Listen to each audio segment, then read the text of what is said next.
Hi, everyone. Thanks for joining us today. This is a special speakers only edition of the Big Speak webinar. And I'll just give everyone a minute or two to get signed in. I'm Marianne Kuga, Marketing Manager at Big Speak, and I'm joined today by James Taylor, who is a business creativity, innovation, and artificial intelligence speaker, and also a virtual events expert. James, thank you so much for being here with us today. Well, it's lovely to be. I'm talking to you from the other side of the pond today, but nice to be with you all today. Yeah, thank you. Just a couple of quick logistics for people getting signed in here. We are recording the session, and I will share the recording with everyone tomorrow. And one thing that we are going to do differently today is that the chat and the questions are completely open. So everyone in the session can see each other's chats and everyone can see each other's questions. We're just hoping to, this can be a pretty collaborative experience for everyone. So feel free to talk to each other. Just make sure that when you're in the chat that it's telling you that you're sending to all attendees and panelists. And James will be answering questions following his presentation. So I'm gonna, I think we've got a good number of people in here now. James, I'm gonna turn it over to you. I'm gonna turn my camera off and mute myself. And if you need anything, I'll be in the background. Well, thank you very much. And thank you everyone for attending this little kind of training that we're doing today, this little get together of us in the speakers world. So what will be very useful for me just now is let me know where you're joining us. So in the chat box, just type in just where are you in the world. Today I'm in quite a sunny Scotland in the United Kingdom. But I would love to know, just type in, let us know where we're joining us from. So who do we have? We've got Detroit, Chicago, San Diego, DC, Arizona, New York City, fantastic. Denver, beautiful, beautiful. Toronto, it's Canadians, excellent.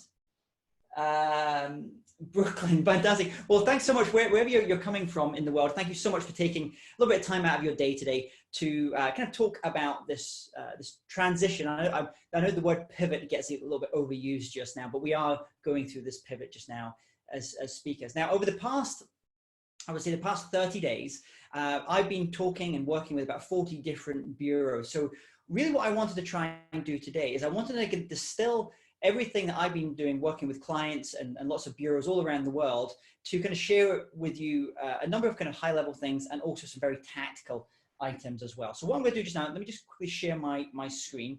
And I'm going to be doing Q&As at the end. We've allotted about 15 minutes for Q&As, but if we go over that, that's absolutely fine. I want to answer as many of your questions as possible. Okay, so let's get into things here, because I've got a lot that I really would love to share with you today. Okay. So we're going to be talking about how to present, price, and package your speaking for online events in a smarter way. There's lots of ways of doing this. There's lots of ways of putting yourself forward for doing virtual events. But I want to just kind of talk to you about one way that I found that works with a lot of the clients that we work with and a lot of the bureaus that I partner with as well. And I really have two goals today in this little presentation. The first is, I would guess it's really about giving you a kind of higher level overview of where we are just now, and taking you through three secrets I've really kind of learned in about how to make this transition well to doing online events. But the other thing I also want to give to you is I want to give you some real details. And we're also going to have a resource guide here for you, which is going to show you different types of studio setups for doing presentations. So I'll go through it a little bit in detail, but then there will be the slides available for this presentation, and there will be a resource guide, a very detailed resource guide available to you as well. Now, something else, if you stay until the end of this presentation is going to last for about an hour, then I've actually got a little surprise for you, a little gift for you as well. So make sure you stay around until the end. Now, if you don't know me, my name is James Taylor. I'm a keynote speaker. I speak on business creativity, innovation, and artificial intelligence. With lots of different clients. Probably about 80% of my speaking business is to corporates, about 20% is to associations. I speak very globally in terms of the type of work I do, lots of different industries, types of clients. Last year, this will be very familiar. If any of you use TripIt Pro to do your routing and your scheduling and your itineraries, this little diagram here will be quite familiar to you. This is the stats section of TripIt Pro. So when you throw your itineraries into it, it kind of tells you all your stats. So I did a quick tally up before we came on today.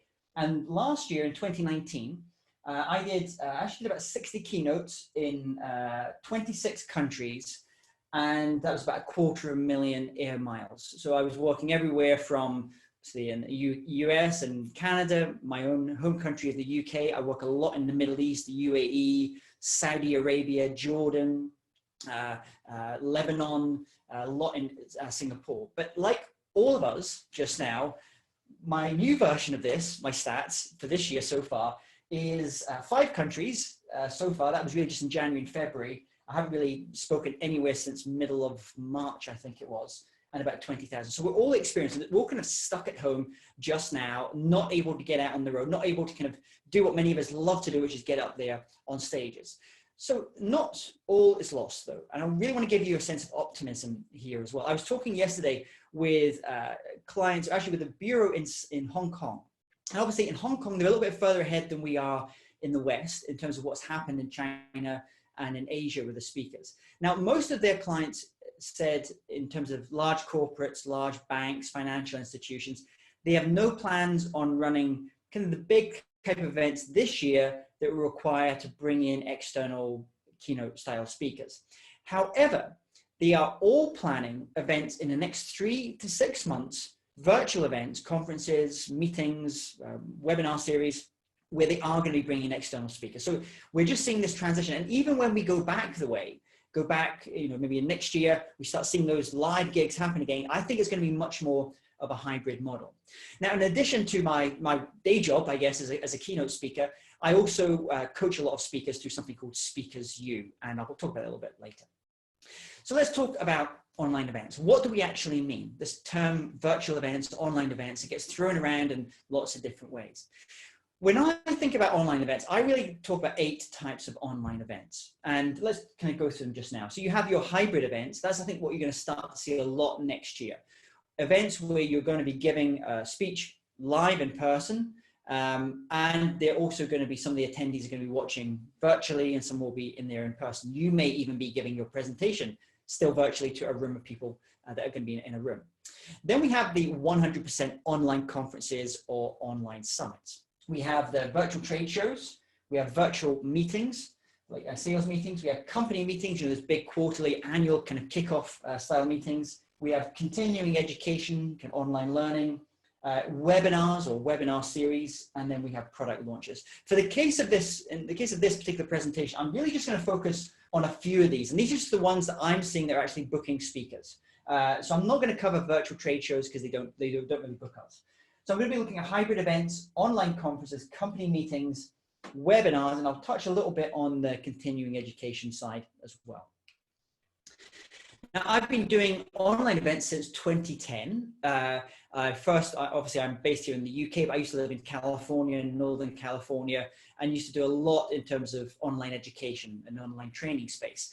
And then when I started becoming a keynote speaker about 3 years ago, one of the first events that we decided to do was an online event. You may have even attended it yourself. It's called International Speakers Summit, where I interviewed 125 of the world's top keynote speakers, people like Sally Hogsheads of this world, Simon T. Bailey's, and Michael Ports, David Average, lots of wonderful, wonderful speakers.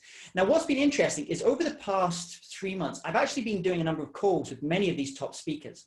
And I've been finding out what's been working for them. So most of these are the speakers that are over the $10,000, $20,000 fee mark, to find out really what is working for them. And this is kind of what I want to share with you today. In that time, from doing online events, I've done a lot of things right, I would hope, but I've also done a lot of things wrong. And I've made a lot of mistakes along the way. And I had to discover doing a lot of these virtual events, virtual keynotes, virtual workshops, the hard way. You're going to get an easier way today, a kind of smarter way, a little bit of a direct path on how to do this stuff. So here's the hard way. You might recognize this path. The hard way is that you maybe have a conversation with a client or a bureau.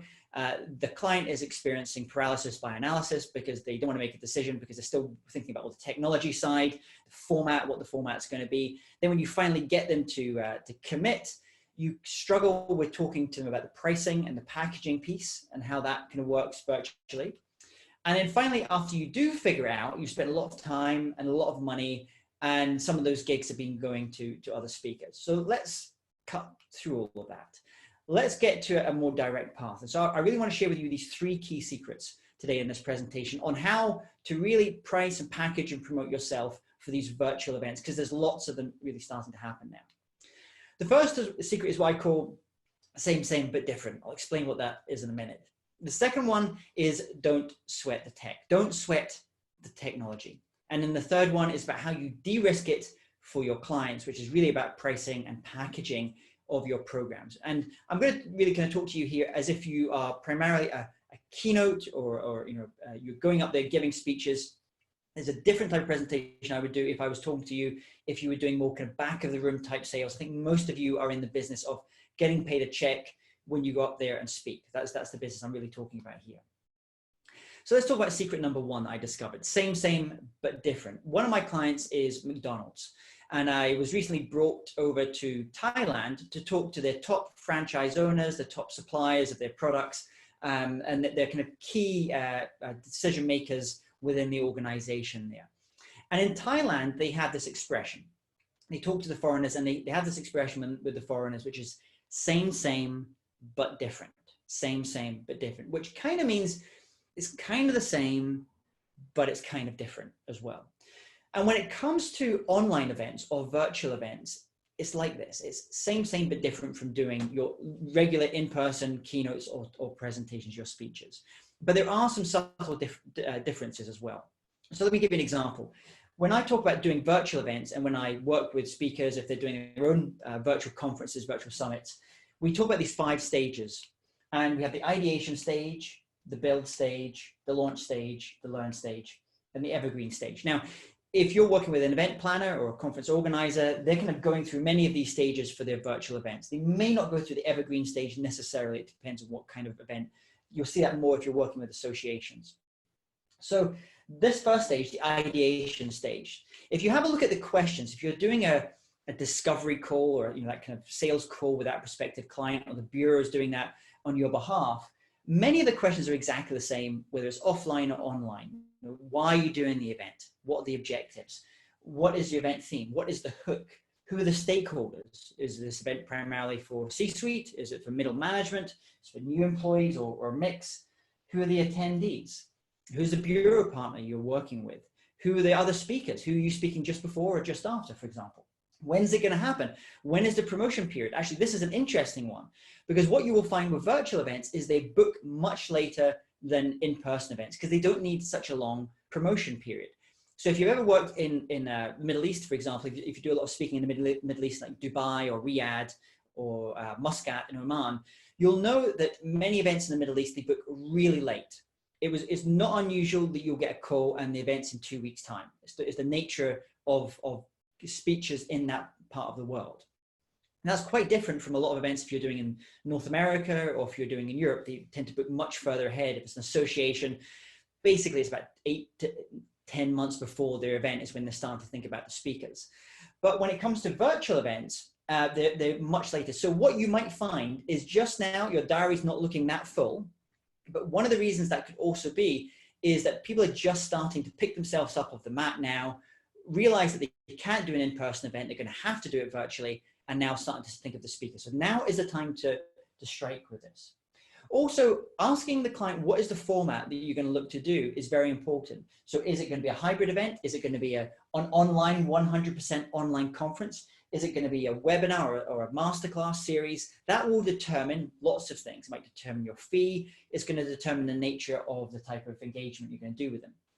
And then who is the audience? What we call the audience avatar. What are the goals? Are they looking primarily for registrations? Was it net promoter scores, or is it interactivity, or they want to get suppliers coming back and booking again for next year? And then finally, the budget. And we'll come to budgets in a little bit later. But you can see many of these questions here are exactly the same, regardless of whether it's in person or it's online event. So that's some good news. There's also some little differences though. I don't know if anyone remembered this. This was an interview done on the BBC about 12 to 18 months ago. Someone being interviewed, and suddenly his kids came in the room. It ended up being a little viral, little meme. His kids came in the room, and we've all probably experienced that. You've been on a Zoom call and maybe someone comes in or the doorbell rings or something happens. Now, it brings up an important point when it comes to us as speakers, because we can also charge different rates for doing live or pre-recorded keynotes, pre-recorded presentations. Now, obviously in a in-person conference, you would never do a pre-record. It just doesn't really work like that.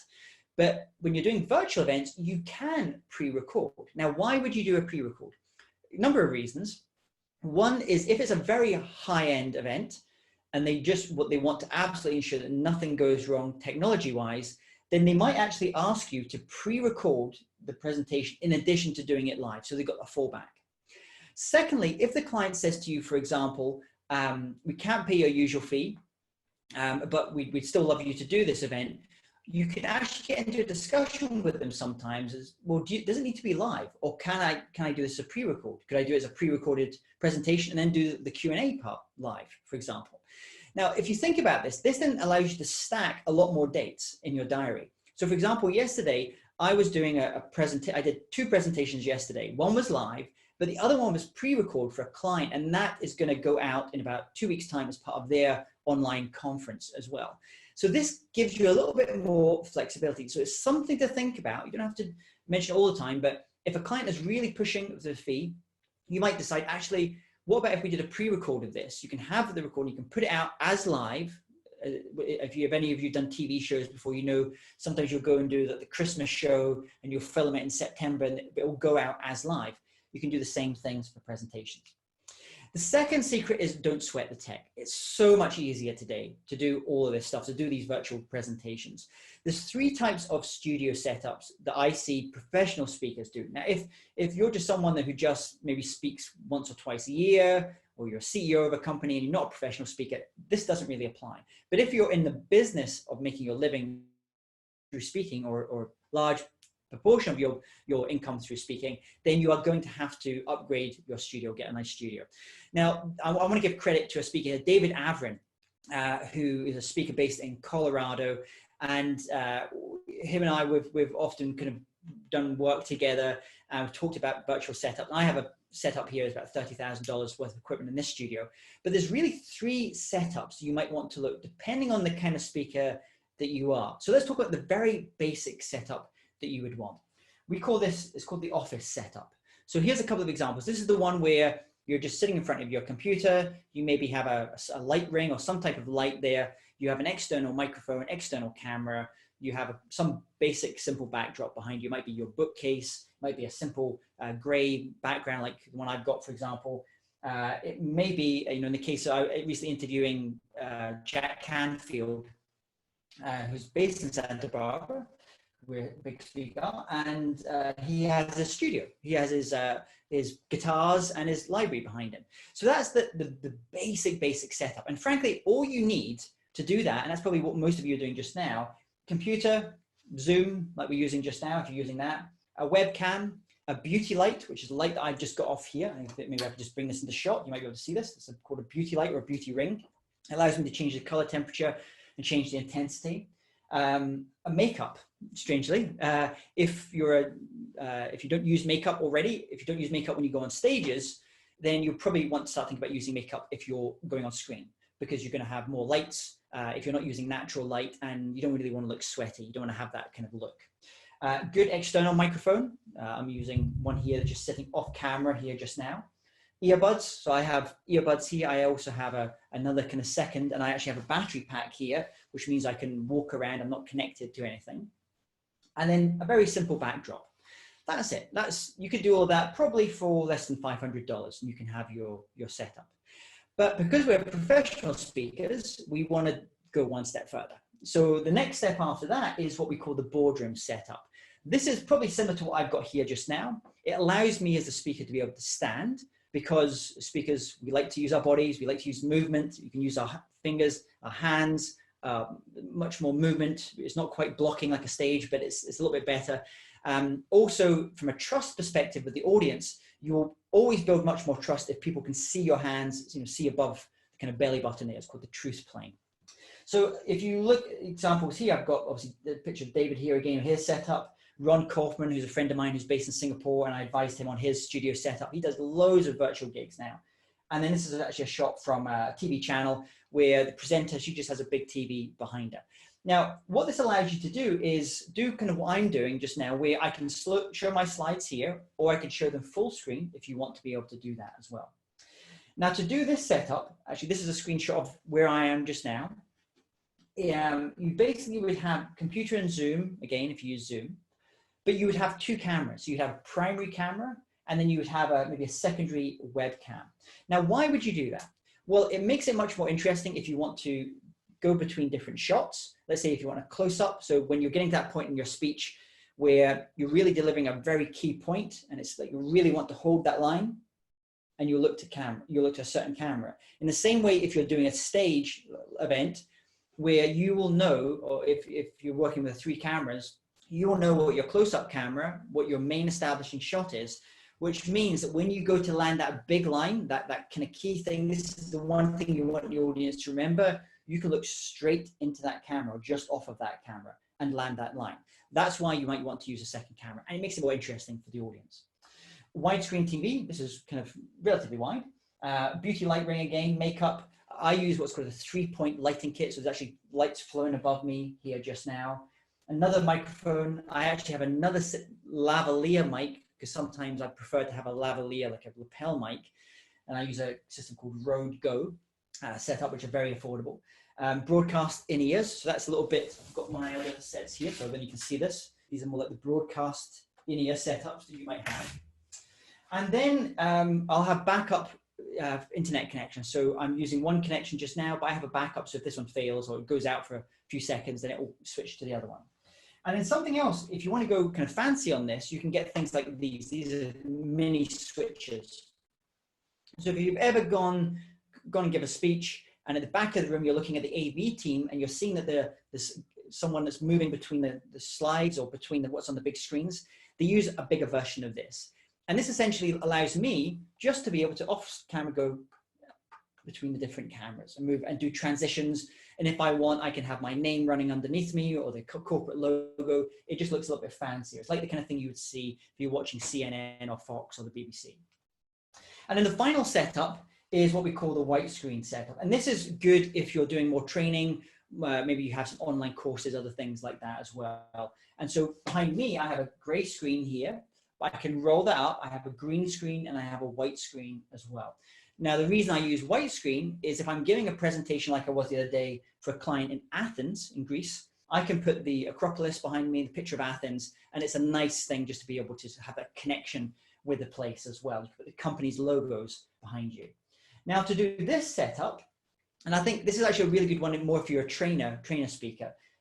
Basically, it's the same. The only things I tend to notice a little bit different is I have whiteboards and flip charts behind here as well. So if I want to do like a more workshop style and say, okay, let's take a break. We're going to do something interactive here, more interactive. I'll pull that up and I'll use that.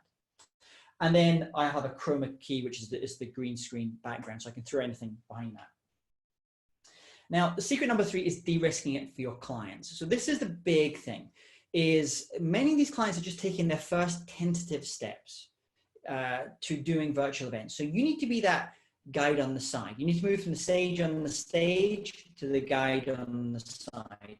Be that guide to take them through that, and they will love you forever for taking them on that journey. So let's talk about how we can de-risk it, make it easy for our clients to book us and then to do these virtual events. So let's talk about pricing, the first one. I'm not going to lie to you. I've spoken now with about 40 different bureaus and speaker management companies. Hundreds of clients over the past, since all this stuff started happening with COVID. Pricing's all over the shop, frankly. And it's not, I spoke to someone today who's booking Oprah for an event, and her pricing's all over the shop. Everyone's in the same camp just now. So we are in a Wild West time at the moment. This is kind of where we are. So let's talk about pricing. And pricing, this is what I'm seeing, other speakers and bureaus. And this is how varied it is. So some people are saying it's exactly the same fee for offline or online. Perfectly valid. Others are saying I'm going to charge my local rate, my local fee to do a virtual event or to do online. Fine. Other people are saying I'm going to do 50% or I'll go down as low, that's going to be my base, of 50% of my in-person gross fees. Others are saying, well, I'll go down 70%. Okay.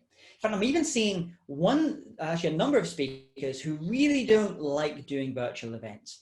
They tend not to be professional speakers. They tend to be maybe former government ministers, prime ministers, presidents, economists, those kind of thought leader folks, more kind of writers, Pulitzer Prize winning writers. They don't really want to do all this technology stuff. So they actually make it more difficult for clients to book them just now. So they'll say, okay, I'm going to do my regular fee. There's no discount. Plus I want you to pay me X on top as well for the aggravation. And because maybe I'm going to have to bring in a camera crew into my home to film this as well. So this is the variance that you're seeing at the moment. And maybe when we get into Q&A, they'll be happy to, we can kind of talk through a little bit more about the pricing and what everyone else is experiencing. But this is what determines, I think, a speaker's fee. One is value-based fees. If you are a value-based fees, you can do that. If you can show that you giving that virtual presentation or that workshop or that keynote can directly result in this increase in sales or this decrease in turnover or churn rate for their employees, you can work day in, day out if you can get that message across. That's the best. Celebrities, even the celebrities are doing it 50% off. Trust me. So I speak with many of these more kind of celebrity style speakers, and they're doing those discounts as well. Everyone's sitting at home. There's topicality, relevance. So if you are a speaker on epidemiology or COVID, for example, you can actually charge a little bit of premium. In fact, there's a speaker that I'm doing an event with next week, and she is a speaker on crisis management, and great topic to have just now. So she's very topical in what she speaks on. Your track record, obviously, have you done a lot of virtual events? That makes people more comfortable. Your get out of bed fee used to be what was your go out the door fee, but now it's your kind of get out of the bed fee. What fee do I need to be able to put on at least half of my clothes?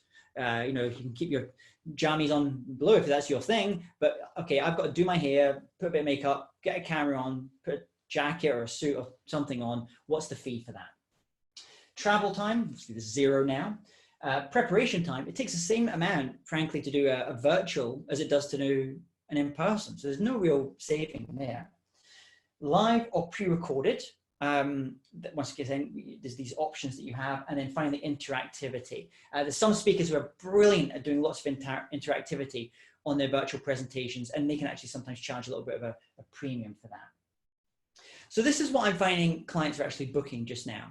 The first is what I would class as a virtual speaker series. This is where the client will book usually through a bureau, maybe 6 speakers over the course of, say, 3 months or 6 months.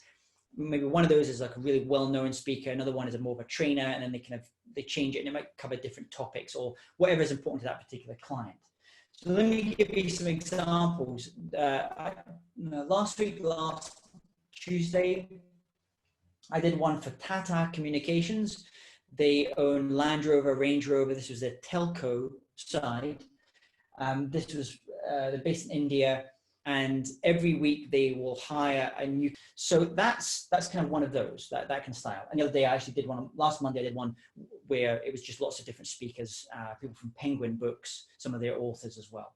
So if you're doing that, this is great because and these will primarily get booked through a bureau. So if bureaus are pitching these webinar series, sometimes called, or virtual speaker series, make sure you're on that list. Make sure you're being discussed and you're being talked about and you're being included on that list as well. The next one you'll tend to find is what we call the virtual masterclass series. So this tends to be more interactive. So if you're more that kind of speaker, you really love doing workshops, you do a lot of, you're more kind of almost like a speaker trainer, this is for you. This is an example here. This is my friend Duncan Wardle, who's a speaker on creativity. He used to be at Walt Disney Company. He did one for SAP the other day, very interactive. If you use Zoom, you can use what we call breakout rooms, where you can break people out into smaller groups, smaller rooms. You can actually do things that look very interactive. Also, a friend of mine, what is actually one of my students, Tom, he gets booked a lot for what we call these activation sessions or energizer sessions, the ones at 2 o'clock in the afternoon or at the end of the day, people are a little bit tired, or the morning after the big night closing ceremony or something. And it's all about activating the audience, activating people, getting them moving, getting everyone moving stuff together. And he can also do these virtually. He's brilliant at doing these virtually. And I'll just put this one up. This is Vin Jiang. I don't know if many of you have worked or know Vin. Vin's fantastic. He was a former magician. And if you go to Vin's website, he has a whole section now about his virtual workshops, and he takes you behind the scenes. And this helps put the client's mind at rest that, hey, this speaker's got the setup to be able to do this really, really well. He's a great example of that. And then what I tend to do is I will almost like take what is traditionally a service, speaking, and I will productize it. So we'll do things like a virtual innovation day in a box. Myself and another speaker, and it's a package. The client just buys it. And for that package, they get me and the other speaker and a professional MC and moderator. And it's basically a 3-hour block of time. We'll host the whole thing. We'll run the whole thing. All they have to do is to send their employees or their members to it. And that's really a kind of done for you service. So for example, if you're a leadership speaker, could you buddy up with another leadership speaker and do one of these, like a virtual leadership day in a box, or a virtual resilience day in a box, or a virtual well-being day in a box? You can productize this, and clients like this because it feels less risky as well from their perspective. And then we have virtual keynotes.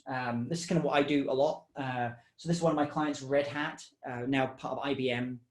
I've spoken for them in Dubai. I've spoken for them in North Carolina, where the headquarters are, and they're all doing their events now online, obviously, and they'll bring in external speakers for these.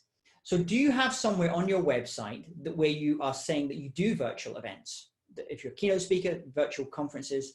At the moment, what we do is we have some, we're actually just about to make a big change this week. We're going to take next level up in terms of showing things, but I kind of want to show you what other speakers are doing. So the way that we do it is on our page for online conferences that we send to our clients, they actually have different options. They can bring me in, it's going to be completely live. They can bring me in, it's going to be pre-recorded, and I'll do a live discussions, Q&As, kind of fireside chats. And they can also do one where they can get what we call an evergreen version as well. Now, I think someone is doing this very well in terms of how they're presenting their virtual presentation is Dan Thurman, an American speaker. If you go to Dan's website, I really like the way that he's done it. He's got nice photography. It's really simple. It's really clean. It makes me, if I was a client, feel, hey, this person really knows what they're doing as well. So think about how you maybe need to update your website to show, in this case, he actually has a whole section now about virtual experiences. The other thing to think about is you probably have got your publicity shots of you know, those big hero moves on stage, or, you know, you being thoughtful, the kind of headshots, but do you have them for virtual? So there's a friend of mine, John D'Amato, who's a photographer of lots of great professional speakers. He's based in New York, in Astoria in New York. And what he does is you can invite him onto one of your virtual presentations, and he actually takes almost like speaker photography of you doing the virtual. So I've got a couple of examples here. These are with, this is Jill Scheffelbein, this is Sylvie DeGiusto's one, Jeffrey Shaw, Phil M. Jones. So you can actually, you know, show, don't tell. You could bring in a photographer, take some nice shots of you actually giving these presentations, and check out John D'Amato if you want to find out more about his work. And then something else I would encourage you to do is start thinking about doing maybe your own virtual summits. A great way to show you're an expert in doing online events is to do your own online events. Now, I've done a bunch of these over time. We did International Speakers Summit, but client facing, I've done things like Event Professionals Summit with myself and Erin Gargan, who's a great speaker on social media. We interviewed 45 of the world's top event professionals. And in the first, I think, 24 hours of making that event live, online event, we had about 2,500 event professionals registering. So that's our audience, that's people that book us as speakers. So could you do, let's say if you're a leadership speaker, could you do an online leadership summit, for example? I did another one for authors. That's one of my kind of audiences for Speakers U. I interviewed, you know, lots of people you probably will recognize here as well, David Allen and these kind of folks. This is John C. Maxwell. He now has his virtual leadership summit. This is another one of my students, Shan Achino. She has an HR summit aimed at HR professionals. She just ran this event last week or the other week, and she had 10,000 HR professionals. So these are CHROs, you know, VPs of HR managers going through this event. She hosted it. She brought in other thought leaders on this topic, people like Scott Friedman and Ron Kaufman and Brenda Bentz. And she was a huge way of building credibility, generated a list, and all these people can see, oh, she knows how to do virtual online presenting. And then when we go back to start doing in-person events, I think it's going to be a hybrid model. So something you might want to start researching and looking into is holograms. There's a number of speakers now, myself, Tony Robbins, Deepak Chopra, Yuval Noah Harari, Peter Diamandis, the futurist, who are all investing time and money in getting holograms of our presentation. Essentially, our studios are becoming like holodecks, if you ever watch Star Trek. So what this allows me to do, if I get an inquiry to go and speak at that event in China, and I either don't want to go there, or I don't have the time to go there, or they can't afford my in-person fee, they can book my hologram. And I do the whole presentation from here. It gets beamed onto a stage. If it's a large audience, an audience of over 500 people, it looks like I'm on stage. And if you want to see this at work, just go to ARHT. They do this. There's also a company based in LA that does it. Or go and watch Yuval Noah Harari's TED Talk, where he actually shows this as well. So this is another way that we can present. We don't even have to physically be there in person. One kind of final thing on this is the kind of online training piece. This is a huge opportunity for us as speakers. I was talking with a speaker the other day who last year did $1.5 million in his keynote fees, but he did $6.3 million on his online training, online membership programs. So if you don't really have like a B2B or a B2C offering, virtual, online membership preferably, then start thinking about this. And so this is what we do, is I work with clients and they actually buy or can subscribe to having me do social media videos, short videos on my topic, which is creativity. This is ADNOC, they're an oil and gas company. So they put these videos up every week. They pay me to do that. And it gets lots of views and it builds, some goodwill for their brand. Also, I have online training, online learning, and this is primarily internal, that we can either give access to corporate clients or they can put it in what's called their learning management systems. So other speakers are doing this just now. Like if you look at Rob Waldo-Waldman, who's a speaker on leadership, he has his Top Gun Leadership ACE program. It's a subscription-based thing that corporate clients buy. David Averin he's a customer experience speaker. He has his morning huddle. And these are always, as we start to see our income drop from doing those in-person live events, we can still keep our revenues and still keep our margins up, just selling a slightly different thing. So next steps for you, I'm going to get into Q&A. So please leave as many questions as possible. I want to get into the Q&As here as well. If you are interested in learning more about how to do some of this stuff, if you want kind of more advice, then head over to speakersu.com, which is my site where I train speakers. And in there, you can go, there's lots of free training in there. There's International Speaker Summit. You can register for a free pass for that. Also, if you want, you can become a member of Speakers U. We have loads of training on how to do this stuff in much more depth, how to create online summits, virtual summits, evergreen summits. And you also can get, depending on which one you can get direct access to me. I'll give you private coaching. I'll help you kind of build out all this stuff on my team, and I will kind of advise you on that process as well. And I work with about 20 bureaus all around the world now, so I'm getting a sense of what's working in different countries. So things are starting to come back. And finally, I mentioned I had some goodies for you if you stick around and stayed around till the end. So if you would like, I can give you a VIP pass to one of our online summits. So just email my team at support@jamestaylor.me for your complimentary VIP pass. You can get it for Event Professional Summit. So that's normally a $200 summit pass, and we'll give you access to that so you can see that if you want to learn about events. If you want to get a VIP pass for International Speakers Summit, we're happy to give you that. We have maybe you're working on your new book just now, so we can give you a VIP pass for International Authors Summit. In fact, we even did one on guitar the other day for fun. So if you maybe want to learn some guitar, just let us know, online guitar summit. So just email my team at support@jamestaylor.me and just tell them, do you want to learn about events, speaking, authors, or guitar?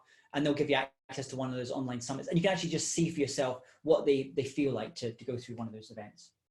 So thank you so much for watching this today. You can also head over to Big Speak if you're talking with clients and they're looking for a speaker on creativity, innovation, AI, topics I speak about. So if you go over to Big Speak and do that. And now I thought, let's get to some questions. And so please leave as many of your questions as possible in the question section. below. And then I'm going to maybe ask Marianne to come back on and join us again. And if you can maybe read me some of these questions, I'd be happy to answer as many as possible. Sure. Thank you so much, James. One of the things that people are talking about most is pricing. And I think that is pretty common across the board. And I know you say it varies, but I think people are looking for a little bit of a more concrete answer about, you know, how you would price yourself for these events, or what you're seeing, you know, people successfully price themselves for. Yeah, so the advice I've been giving my team is they will normally say 70% of my fee, but they are able to go down to as low as 50% of my fee. Now that requires, there's a couple of things that determine that. One is about how much customization they need. So I'll give you an example. Today I got booked by, let me work this out. It's a London ad agency whose client is doing an event in South Africa, but the bureau is in America. And what they needed me for was to do a 15-minute virtual keynote. So there's not so much customization you can do in 15 minutes. Is pretty diverse, very short type of keynote. So we had a conversation. They wouldn't pay my 70% of my regular keynote fee. So I had a conversation with the bureau, and we kind of said, well, let's go back. We went back and just a little bit over 50%, but it's very little customization that's needed from me to be able to deliver that one as well. It's very quick. We're going to do one pre-event call, so there's not a lot of time involved there, and then I just go and do it 15 minutes, and I'm done. I don't have to leave home. So I would say in what I'm seeing as a general rule, if you're looking for a rule, I'm seeing about 50%. It's just like very similar. So 1 hour keynote virtually instead of giving it 1 hour in person, then I'm seeing 50% is kind of what I'm finding at the moment. But once again, it's Wild West out there. There's people that are going much, much lower than that. There's people that are just not budging at all on their fees. It kind of depends on your circumstances, I think. Thank you. And then someone else asked, what about just like different pricing models, would possibly a per participant fee instead of a flat fee? Yeah, so I because most of my clients are corporate, I don't kind of get into that part so much. There are, I showed you like the Innovation Day in a Box. That's actually kind of priced on a participant fee, but there's a baseline. So I think it's $20,000 for that one. But then it actually kind of goes up. So the minimum the client's going to pay is $20,000, which works out about $200 per participant, per attendee. That's the minimum. So that's one way of doing it. If you're more of a kind of speaker where you're going out there speaking, and it's primarily as a way to sell products and programs on the back end, then absolutely, I think you're going to start to see much more in terms of revenue shares and those types of deals as well. If I don't do that kind of speaking, but some of the speakers I coach at speakers, you do that type of speaking in those types of events, and they're asking similar questions like an affiliate would ask, which is of the percentage that click through to the emails that you send, what percentage of them are converting, and what is the average value of that customer. And then you can do very back of a napkin calculations to work out whether it's worth you doing. Because the last thing you want to do is you get booked and they're going to say, well, we're going to give you 50% of the fee or the ticket price or whatever. And then they get 3 people and you've spent all that time developing a speech or something for it. So that's where I would say, you have to be a little bit kind of cautious. Mm-hmm. And as far as like different pricing for pre-recorded and live and hybrid, do you have price packages there for the different types? Yeah. So I have a pricing. Let's say the way I do it is by zones. So I have zone 0 is my virtual price. Zone 1 is where I'm based, is in Europe. Then it goes, I think zone 2 is America and Middle East, and then zone 3, India, Asia, and it kind of goes on from there. Within zone 0, which is the virtual, there is a price if they want to do it just 100% virtual. if they're booking me to come and do the event in person, let's say next year or the end of this year, and they want to film it because they want to make it virtual, I actually don't charge extra for that. As long as it's just for their internal people, I don't have a problem with that.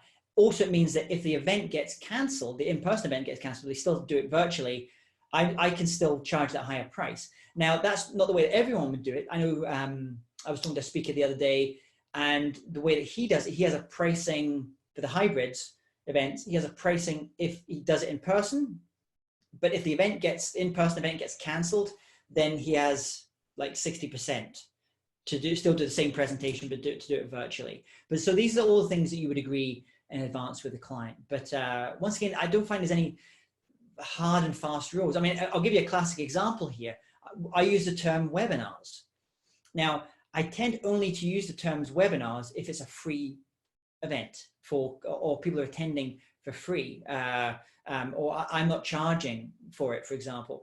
I would tend to use the phrases masterclass or virtual master, online masterclass or workshop if it's something where I'm actually going to be getting a fee for it.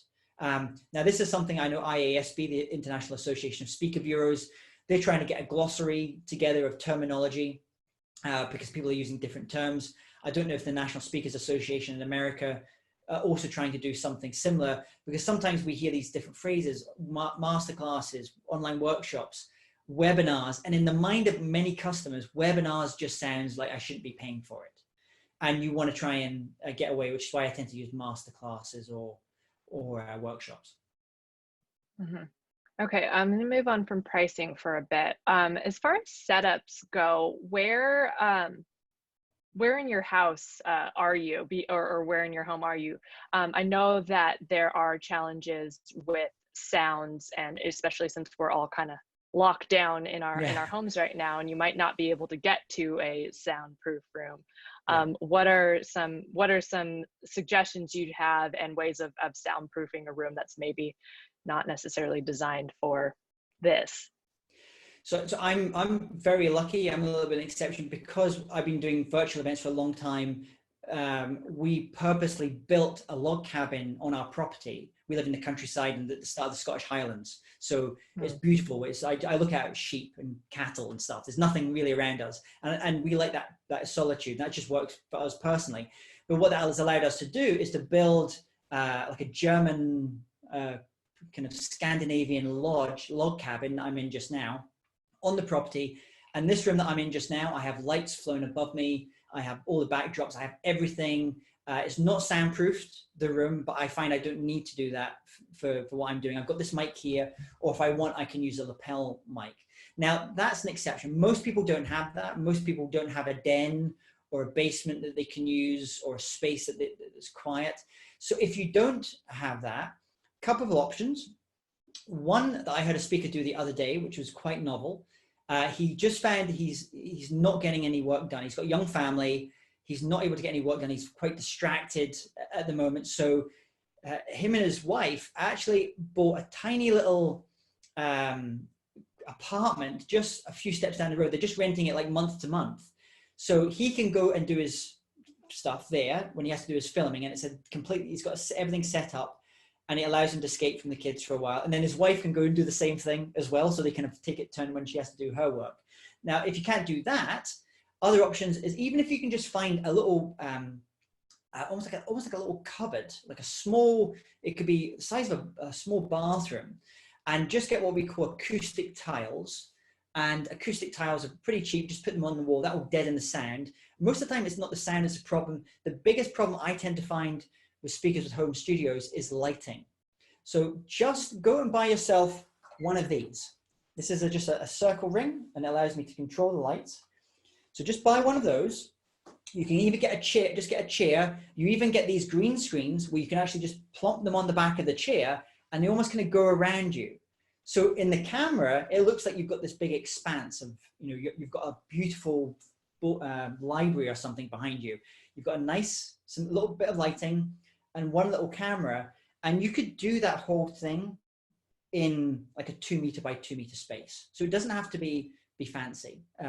Ideally, if you're doing more workshop style, you want a little bit more space, obviously. But that's kind of, just do the best you can. It's never going to be perfect. Just do what you have with what you've got. Mm-hmm.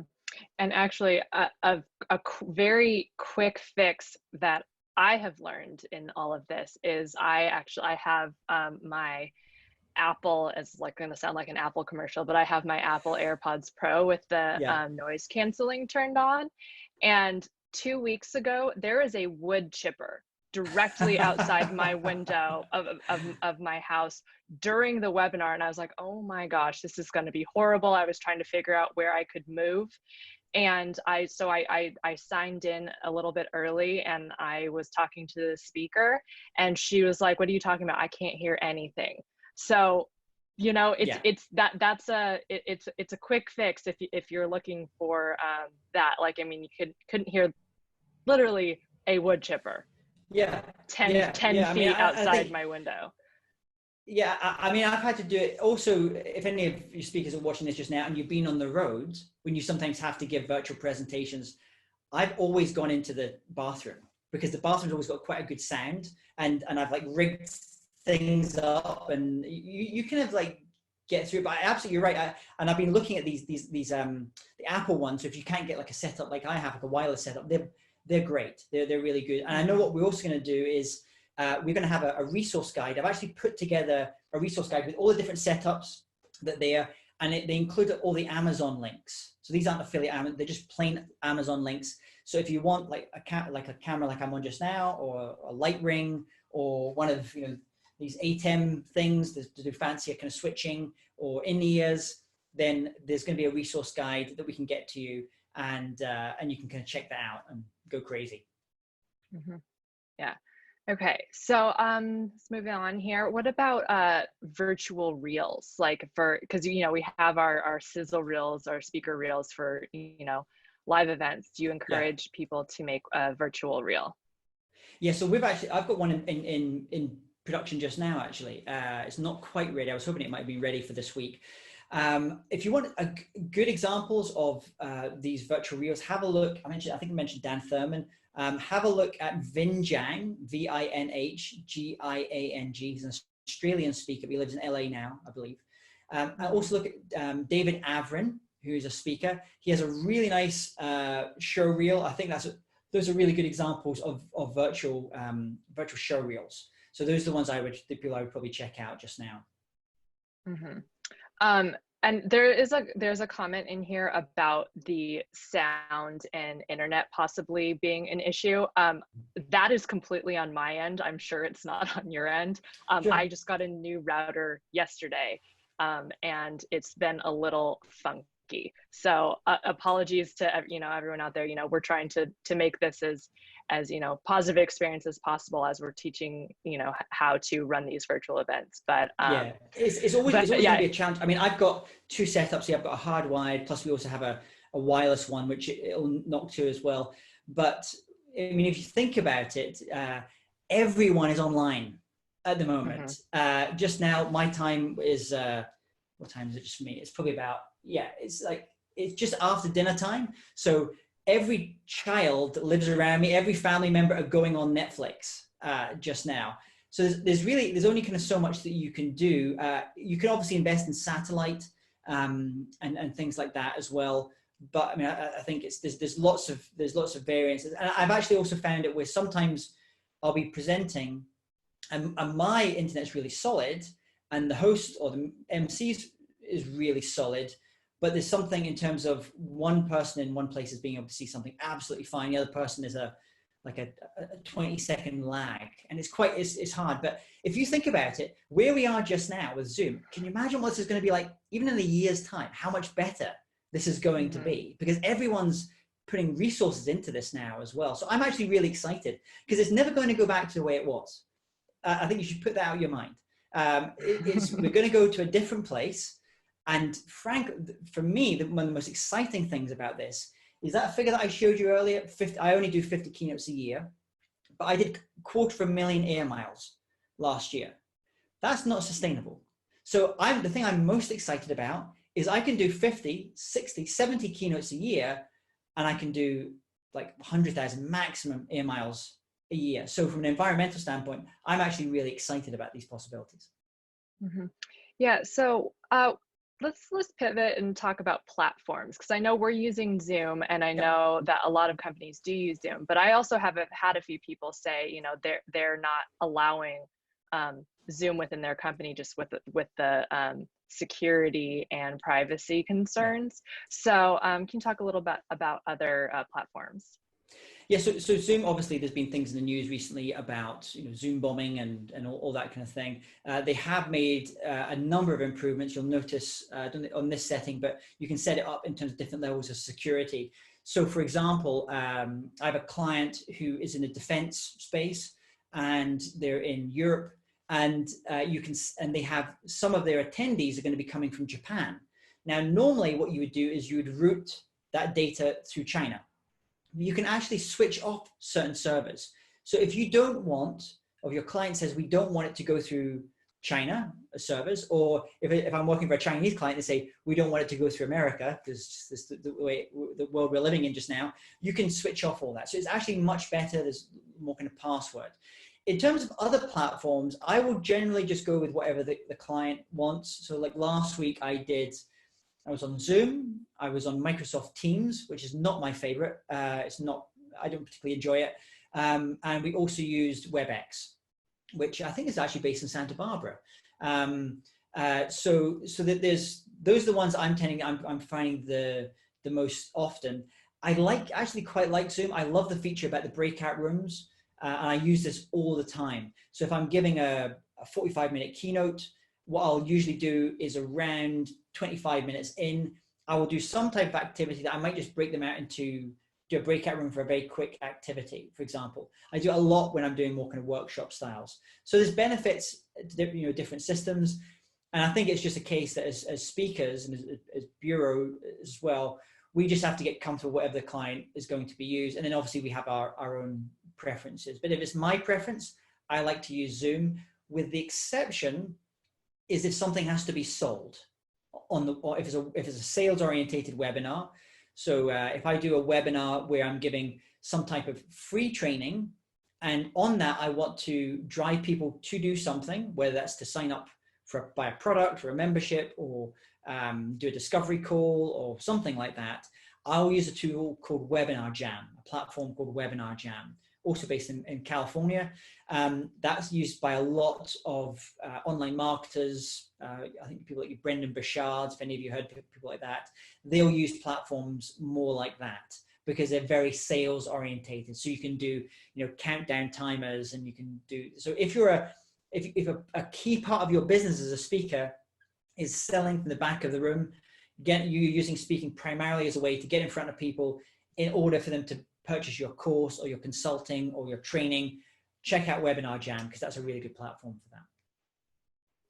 Awesome, thank you. So we're almost at 11 o'clock, the top of the hour, but we are going to keep going because there are a ton of questions here. So if you have to go, attendees, if you have to go, totally understand. We are going to keep going and keep the recording going. So we will be sending this out to everyone afterward. So I just want to thank everyone who did join us for this hour, but we're going to keep going because I'm scrolling through those questions and there's so many great ones. Oh, that's a good point, because something you'll notice anyone giving virtual presentations is you're going to get much more questions than you get if you're doing an in-person event. Because it's like if you're going to give an in-person, if you're doing a conference and there's 400 people in the room, and then you come to the Q&As thing, a lot of people who might have great questions, they don't have to like raise their hand, and they might be shy. Online, none of that stuff applies. So you're going to get a lot more questions. I did one, it was actually, I waived my fee for it. It was one I did last week, because a lot of my friends have got young kids, they're all homeschooling them just now. And the British government did something where, in association with all the British school system, school children can go and attend presentations, speeches by different speakers from different topics. So they have former government ministers, famous authors, and I did one. And the one I did, and we had on that particular presentation, I think they had 2,500 attendees on it, and we had 400 questions.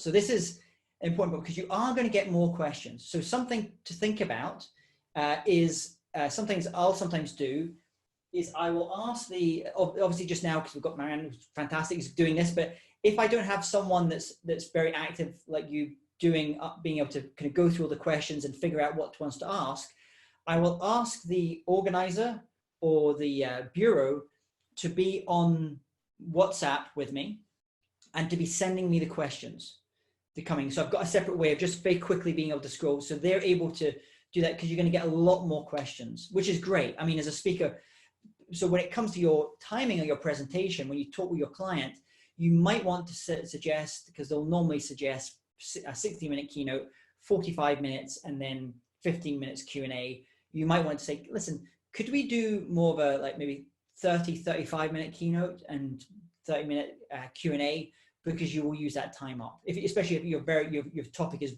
really strong with that audience and it really connects with the audience. Mm-hmm.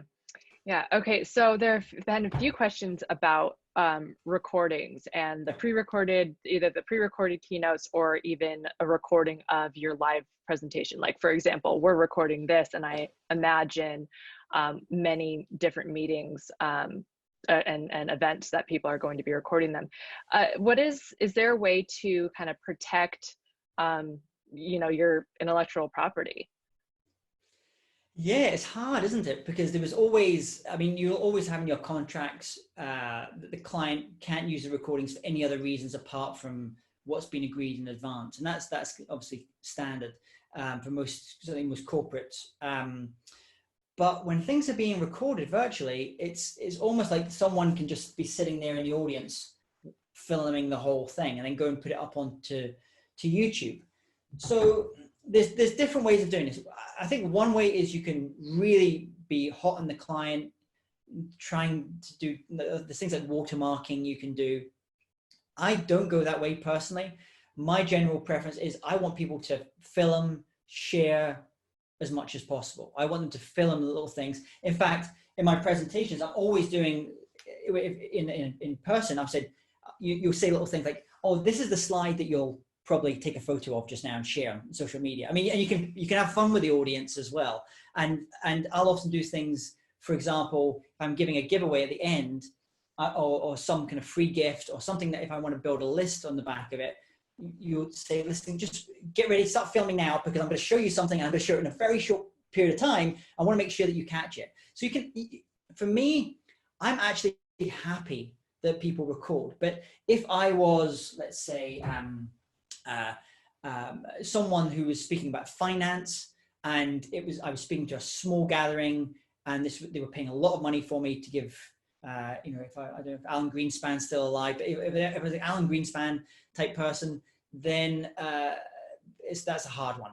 But for me personally, I want them to share as much as possible, because I'm looking at this as a way of promoting my brand.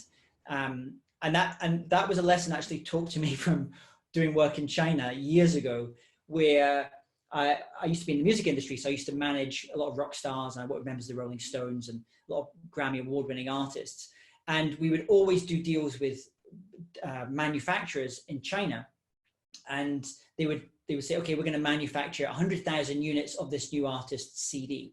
But we knew that they were actually probably manufacturing 500,000, but they were only accounting to us for 100,000. But the way I looked at it is, okay, that's 400,000 promo videos or promo CDs that are going out that I don't have to send out.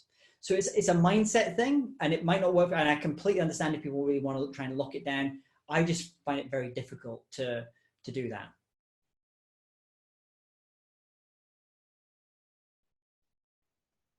No, I've lost you. Sorry, I was muted. Let's shift to talking about use of slides and your PowerPoint presentation. There's been a few questions in this general space. So if you're giving your presentation, so for example, today, like you gave your presentation by sharing your screen, but with also your slides behind you. If you're doing pre-recorded, would you recommend having the slides on the screen behind you, or also having recording of your slides? Yeah. So this is, and the reason I haven't kind of got it connected because I wanted to show everyone it. But normally, what I would do is I use this. This is A10 Mini. This allows me to do what's called picture-in-picture, which means that which you can't do easily on Zoom. So normally, what happens, obviously, you see me just now like this, and then there's another one which is the actual full presentation if I'm showing the full screen.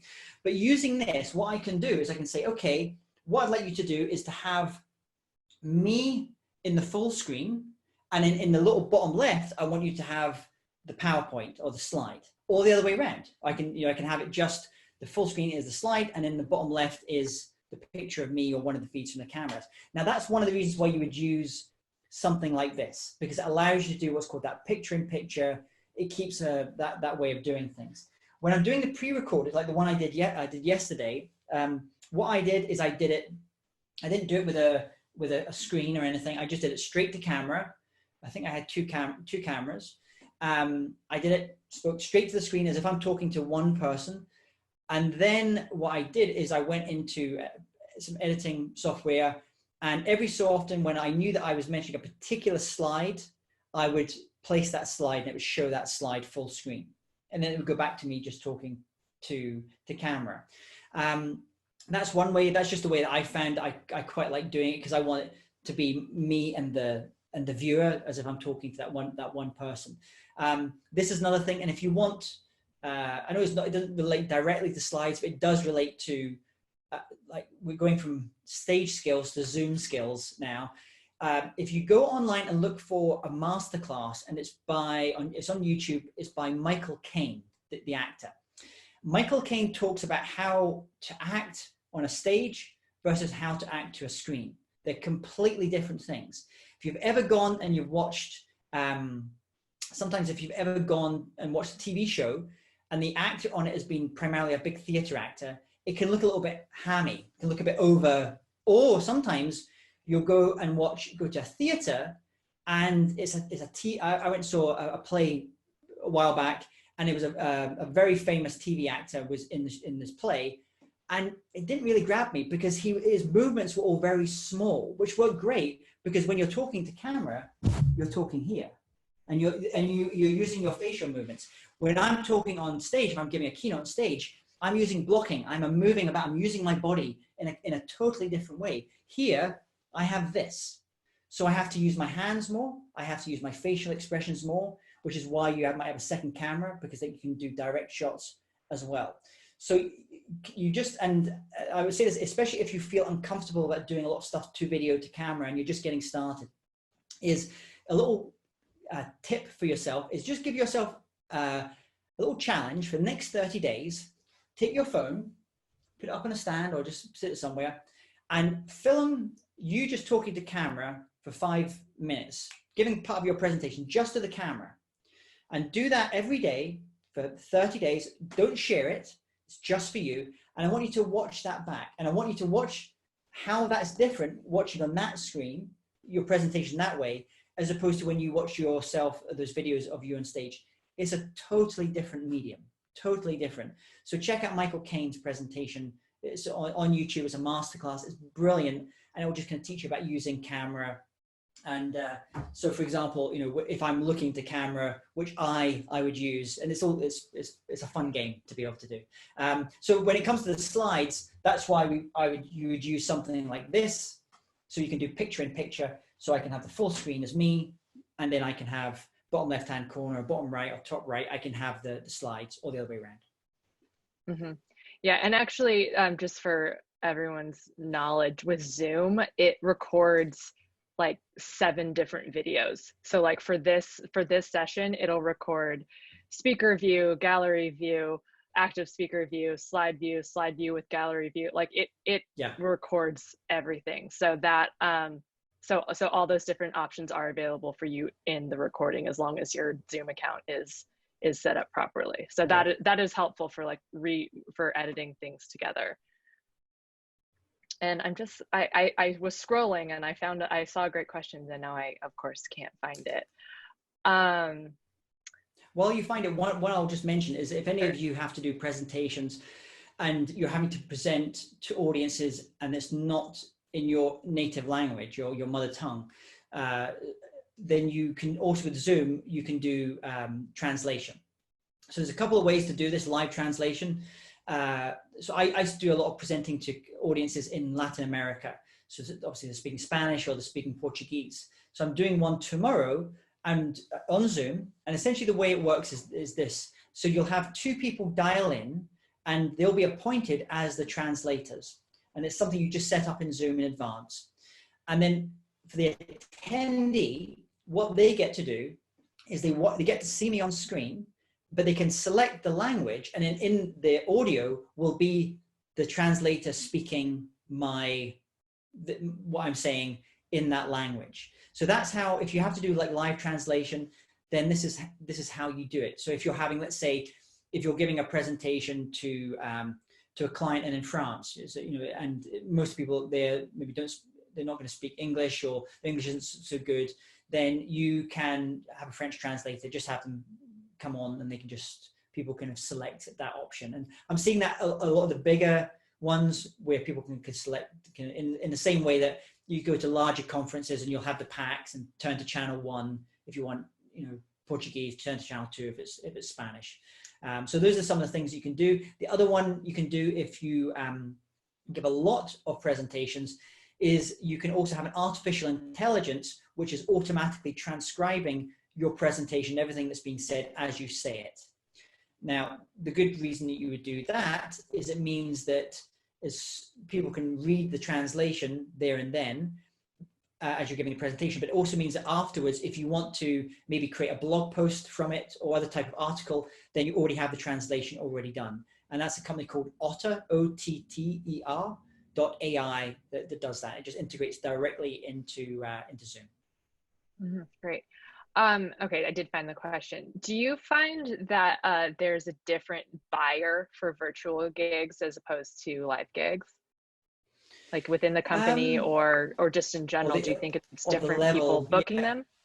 Yeah. I haven't found that yet, but it's maybe too early on, I think. No, I haven't really kind of found it. Yeah, it's still been the same companies. I think there's different industries maybe are going a little bit harder on it. So like tech, if you work with tech companies, telecom companies, they're all in, they're going for it, they're making the switch. Salesforce, I don't know if any of you speak at Salesforce's conference, they took their whole conference, which was going to be in person, took it online in 10 days. That's how quickly we were able to turn that switch. A lot of the companies I speak for, they're in financial services and they're a little bit behind on things. Associations, I would say, could sometimes be the furthest behind because they don't necessarily have a big IT team to be able to do it. So something as an opportunity for you, if we have any MCs watching this, professional MCs, I think there's an opportunity for professional MCs who enjoy the tech piece to be able to go to clients and say, listen, I will be the host and MC for your conference, your gala dinner, whatever the thing is, and I'll run the whole thing for you.